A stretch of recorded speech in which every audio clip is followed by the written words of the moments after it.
Hello guys, today I want to share with you what is Bitcoin, because at least for today the price of Bitcoin it's about $17,600, something that a few years ago no one give really a lot of attention. Now it's being receiving a lot of attention from the public in general, from financial institution. There is already Bitcoin futures and a lot of financial instruments that are around Bitcoin. So what is Bitcoin? Bitcoin, first of all, it's a peer-to-peer electronic cash system. So there is no middleman. Like companies like, for example, Visa or Mastercard or other middlemen, that they are the ones, the entities or the institutions that process each transaction. Here it's not centralized, it's completely decentralized. So first of all, who invented this Bitcoin? The name that are behind the invention of Bitcoin, it's Satoshi Nakamoto, but really no one knows exactly who is this person. If it's a man, a woman, or a group of people, no one really does. There is some speculations, but that it's not really important because no one can control this network. And of course we need first of all to distinguish that Bitcoin, first of all, it's a network. Then one of the first apps when someone invents something, it's it's the Bitcoin app money, so the payment system.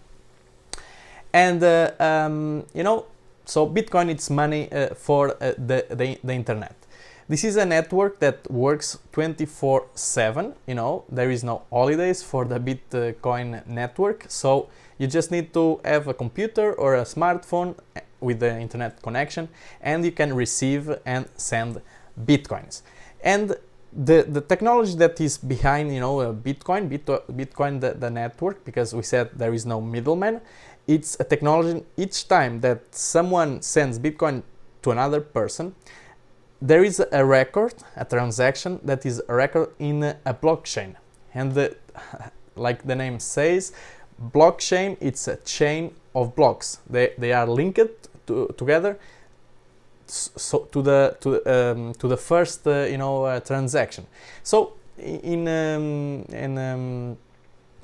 practical way of saying, the Bitcoin blockchain, let's say like this, just has all records of the Bitcoin that leaves from one account to another. So like that you can prevent double spending, because otherwise you can send Bitcoins to A and to B, the same amount of Bitcoins, but no, they are. And I don't want to do with this video to enter in very technical details, but it's a safe network. Exists since 2009, when it was published, this white paper, this new technology, let's say like this. And at the moment, no one could break this network or forge false transactions. So basically this blockchain, it's a public database. It's public of all transactions that ever happen on the Bitcoin network. So we already said that it's a database, that it's decentralized, and it's constructed by blocks that are cryptographically linked together, and they form this chain. Each block contains a set of transactions during a period of time, and a copy of this public database it's distributed to everyone that participates in this network. Like this, they have a consensus. So I'm checking here my notes. What more can I say about what is Bitcoin? So you can think, well, it's there is no middleman, so some authority to to process all these transactions, because it's peer-to-peer, so from A to B directly. The person that sends the transaction, it's sent directly to the destination. This network, the Bitcoin network, is structured in a way that you don't need to trust any other party in the Bitcoin network.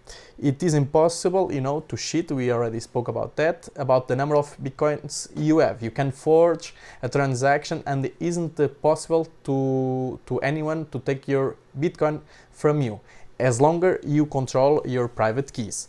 That is why you should always, for example, I recommend to use a hardware wallet. For people that don't know what is a hardware wallet, I will do a video about what is a hardware wallet later.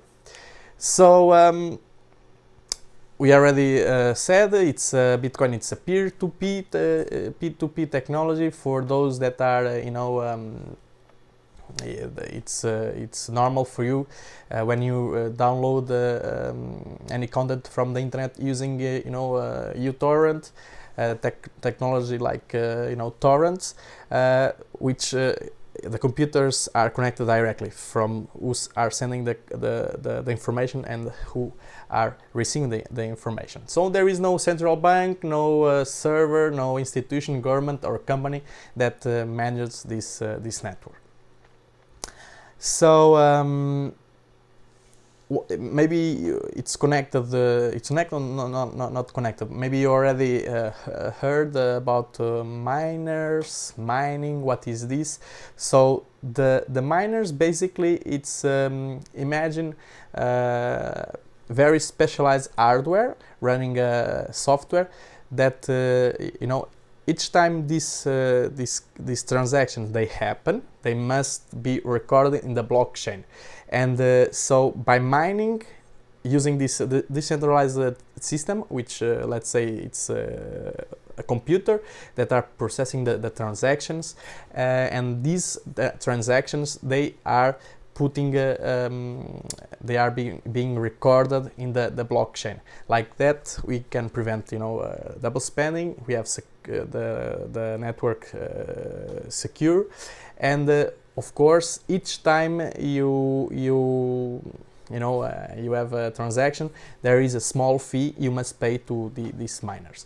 And also Bitcoin, there will just be, because it's built in the protocol, just 21 million Bitcoin units, which means these units they are discovered each time,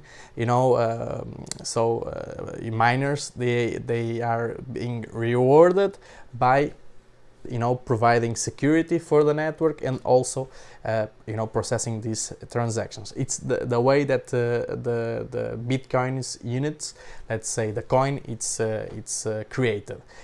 There is no central bank or a government issuing these coins, because it's a decentralized system, open system, and it's this way you can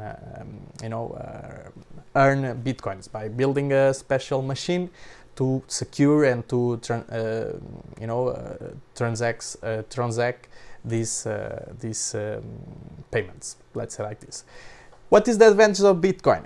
Lower fees, and people, they don't have in some countries access to banking system, or if they are really poor, developed countries, they need to go even to imagine a country in Africa, or a country where you need to use a canoa, or a boat, to travel like 1 hour to have banking system.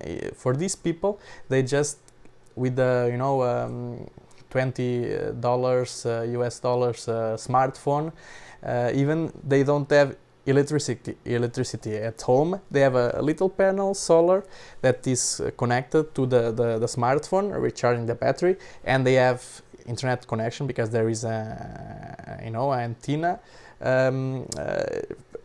providing the internet connection. They can like this have access to banking system. They can receive payments and they can send payments. Imagine countries like Kenya, for example, or other really poor countries where they are really poor and their currency it's being devaluated. They are suffering, like for example in Venezuela, or we saw in Argentina. Their currency it's not stable, and they can use, for example, Bitcoin and as a way of receiving and sending funds. This is one of the advantages of Bitcoin. Of course, this is let's say a technology that has a lot maybe just not more than 10 years. Of course, in this moment are being developed a lot of companies, a lot of investment are being this kind of technology, blockchain technology, are being receiving a lot of investment for develop new apps and new systems. So it's really a embryonic, let's say, stage of the moment of this kind of technology. So the future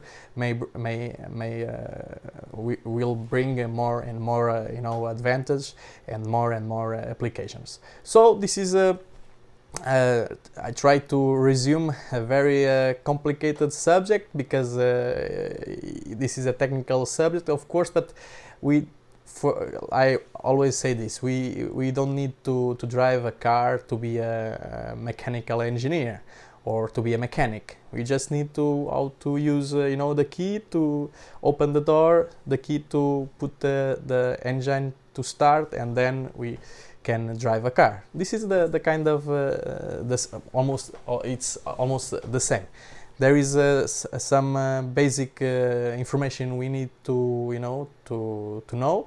That's why I advise you to do your own research, and of course the best thing to do is always continue your learning process about this kind of technologies and about this kind of subject, the centralized systems. So it's all for today, and I see you in the next movie. Take care, guys. Bye bye.